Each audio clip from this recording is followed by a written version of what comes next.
ಬಾಗೇಪಲ್ಲಿ ಕ್ಷೇತ್ರವನ್ನ ಮಾದರಿ ಕ್ಷೇತ್ರವನ್ನಾಗಿ ಮಾಡುವ ಗುರಿ 2028ರ ಚುನಾವಣಾ ಕಣಕ್ಕೆ ಡಿಜೆ ನಾಗರಾಜ್ ರೆಡ್ಡಿ ಎಂಟ್ರಿ.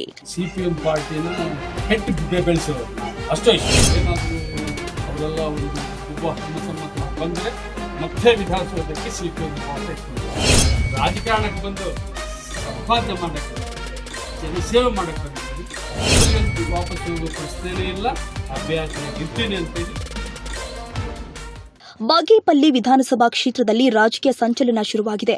ಕಳೆದ 3 ದಶಕಗಳಿಂದ ಜನರ ಕಷ್ಟ ಸುಖಗಳಿಗೆ ಸ್ಪಂದಿಸುತ್ತಾ ಬಂದಿರುವ ಖ್ಯಾತ ಸಮಾಜ ಸೇವಕ ಡಿಜೆ ನಾಗರಾಜ್ ರೆಡ್ಡಿ ಅವರು ಇದೀಗ ಮುಂಬರುವ ವಿಧಾನಸಭಾ ಚುನಾವಣಾ ಕಣಕ್ಕೆ ಧುಮುಕಲು ಸಿದ್ದರಾಗಿದ್ದಾರೆ. ಬಾಗೇಪಲ್ಲಿ ವಿಧಾನಸಭಾ ಕ್ಷೇತ್ರದ ಅಭಿವೃದ್ಧಿಯೇ ನನ್ನ ಮೊದಲ ಆದ್ಯತೆ. ಹೌದು, ಕಳೆದ 30 ವರ್ಷಗಳಿಂದ ರಾಜಕೀಯೇತರವಾಗಿ ಸಮಾಜ ಸೇವೆಯಲ್ಲಿ ತೊಡಗಿರುವ ಡಿಜೆ ನಾಗರಾಜ್ ರೆಡ್ಡಿ ಅವರು ಈ ಬಾರಿ ಅಖಾಡಕ್ಕಿಳಿಯೋದು 100ಕ್ಕೆ 100ರಷ್ಟು ಖಚಿತವಾಗಿದೆ. ಸೋಲು ಗೆಲುವಿನ ಲೆಕ್ಕಾಚಾರ ಬದಿಗಿಟ್ಟು ನಿರಂತರವಾಗಿ ಜನರ ಸಂಪರ್ಕದಲ್ಲಿ ಇರುವ ನಾಗರಾಜ್ ರೆಡ್ಡಿ ಅವರು ಬಾಗೇಪಲ್ಲಿಯನ್ನ ಮಾದರಿ ಕ್ಷೇತ್ರವನ್ನಾಗಿ ಮಾಡುವ ಸಂಕಲ್ಪ ಮಾಡಿದ್ದಾರೆ.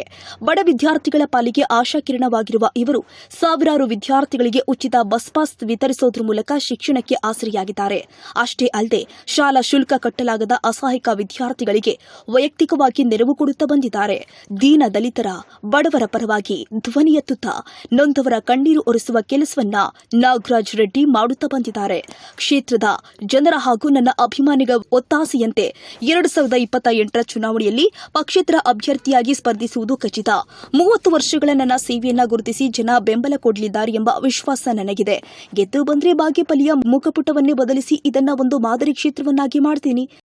ಗೊತ್ತಿಲ್ಲ, ನಮ್ಮ ತಾತ ನಮ್ಮಪ್ಪ ಅಕ್ಷಾಮ್ ರೆಡ್ಡಿಗೋಸ್ಕರ ಸಿಪಿಎಂ ಪಾರ್ಟಿನ ಹೆಟ್ ಬೆಳೆಸೋರು ನಾವು ಅಷ್ಟೋ ಇಷ್ಟು ಏನು ನಾವೇ ಎಲ್ಲ ಪಾರ್ಟಿನೂ ಹೆಟ್ಟಿದ್ದೀವಿ ಅಂತ ಹೇಳೋದು.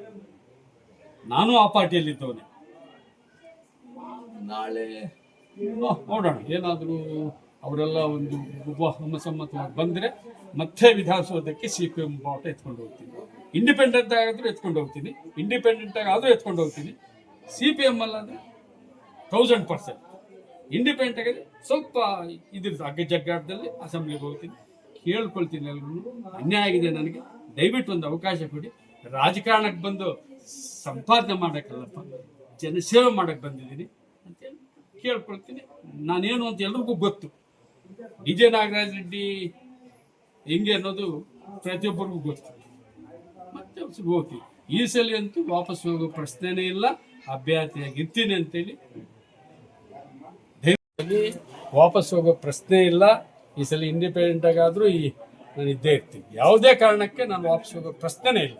ಅಭ್ಯರ್ಥಿಯಾಗಂತೂ ಇದ್ದೇ ಇರ್ತೀನಿ. ಸುಬ್ಬಾರೆಡ್ಡಿನ ಸೋಲ್ಸೋ ತನಕ ನಿದ್ದೆ ಮಾಡಲ್ಲ.